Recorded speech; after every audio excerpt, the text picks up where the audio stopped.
Nikon COOLPIX AW100 rugged digital camera. This is Nikon's first waterproof digital camera. It's waterproof to 33 feet, shockproof from 5 feet, meaning you can drop it about 5 feet, and it's freeze-proof to minus 14 degrees Fahrenheit or minus 10 Celsius. Let me qualify that freeze-proof for you. Freeze-proof means that freezing it won't hurt it. It doesn't mean that it will work really well when it's super cold. Battery power suffers in very cold temperatures, although so far I've found that this camera performs pretty well when cold, better than some others I've used in the past. You already saw my intro, so you've seen it in action underwater, and you know that it has full HD video. It's a 16 megapixel camera. It has a 16 megapixel backlit CMOS sensor. It has a 5x zoom lens.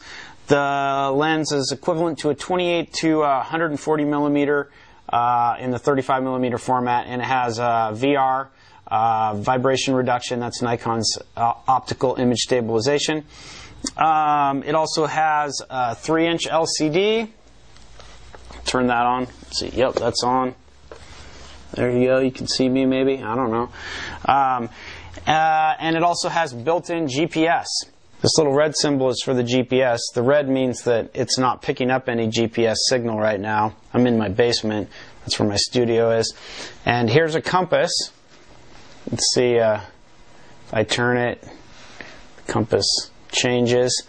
I decided to move the camera and lay it flat because it picks up the GPS signal better when it's flat. You can see the flat compass there with the red needle pointing north, and the white GPS icon showing that it is connected to the GPS. When it's connected really strongly, there will be 3 bars next to that as well.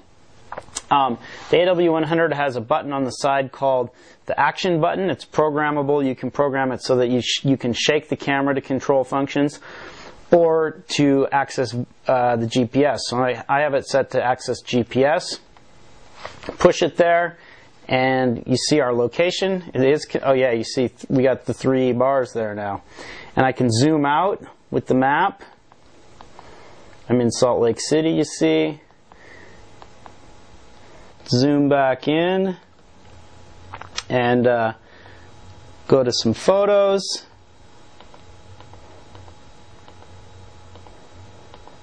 Here, let's see where this terrifying cat was. So these are photos, and it'll show you where they were taken. I'm going to press OK. Then I can scroll through the photos. And, you know, they were taken where I am right now. But basically, you can look on the map to see where the photos were taken, which is pretty sweet. The main reason that waterproof point-and-shoot cameras get bad reviews is they leak.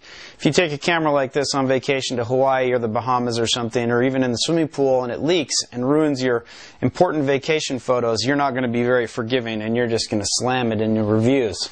So I'm always interested to look at the way that they manage the waterproofing. The Nikon has this nice system. It's got this button in the middle. Push the button, turn the dial, and it opens up. And this is a yellow gasket. I don't know if the yellow means anything. If there's a diver out there or some expert on water sealing, they could tell us maybe. Here's the battery, and here's the memory card. I have an iFi card in here. A little aside, I love my iFi card. It's one of my favorite photo products from 2011.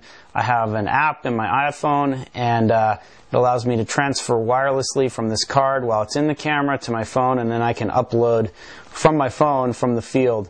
It means I get to use a real camera and not the camera in my phone when I'm out and about. So what I really want to show you here, though, is the satisfying, trust-inducing system Nikon has here for closing and sealing up the camera. I've closed it up now, and now I'm going to be quiet and listen. Hear that solid little click? That gives me a lot of confidence that the camera really is sealed up tight and isn't going to get a water leak. Now, again, I don't know for sure. I haven't taken it super deep in the water. I just stuck it in the creek and stuff, and I've had it out in the snow. This locking mechanism does give me a feeling of confidence. The Nikon COOLPIX AW100 waterproof rugged camera and other cameras like it are a great choice for outdoor sports enthusiasts like me. I love to ski and mountain bike, and this kind of camera is the kind of camera I usually am packing. I have a digital SLR with me maybe, but this camera will be around my neck or in a pouch right here where it's easily accessible. And because it's waterproof and shockproof, I don't have to worry about hurting it. The one compromise I found with the waterproof cameras is that the image quality isn't as good as maybe other point-and-shoots. And I pretty much found that across the board. So I was excited about the Nikon. I hoped it would be better. And so far, I do think it is better. It has a tendency to lens flare, but overall, I think the 16-megapixel CMOS sensor has done a very good job of capturing good, clean images. We have a full set of sample photos, controlled sample photos online, shot at all ISO settings, posted at the original resolution. You can download them, print them, compare them to all the other studio samples we have on the site. Basically, this is a great resource to actually check the image quality for yourself before you buy it. Also have a whole bunch of photos that I shot myself. You can use the gallery to search for photos from this camera. Took this New Year's Day. It's Utah, we should be skiing, but it's a dry winter so far, so we started out the year with some mountain biking. And this picture was taken with this camera, and I think it looks pretty good. So, that's it for this intro to the Nikon COOLPIX AW100. Hope you found it useful.